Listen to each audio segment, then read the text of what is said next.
L'année liturgique nous permet au moins une fois dans l'année de nous souhaiter mutuellement une bonne fête, la fête de la Toussaint, qu'elle soit pour nous, pour chacun d'entre nous, pour même ceux qui ont aujourd'hui une épreuve à passer, une fête de la communion, une fête où nous nous soutenons mutuellement dans la prière et où nous nous encourageons tous à être saints. Qu'est-ce qu'être saint? J'essaye de l'expliquer dans cet almanach, vous savez, qui a paru récemment et qui peut nous accompagner durant l'année 2026, où au mois de novembre, je dis que la sainteté, c'est d'abord un don de l'Esprit Saint.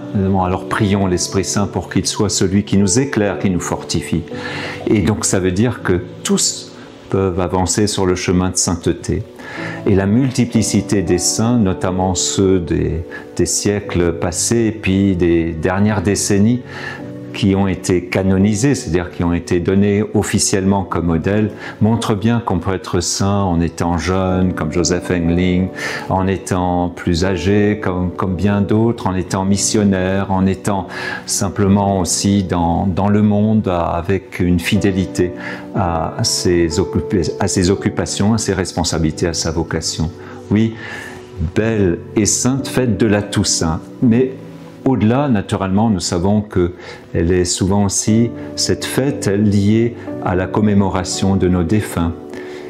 Ils sont aussi dans cette église où tous sont appelés à la sainteté. Et si nous prions pour eux le 2 novembre, c'est pour qu'ils soient pleinement associés à la sainteté de Dieu, qu'ils s'ouvrent pleinement à la vie de Dieu. Ils ont besoin encore de notre prière.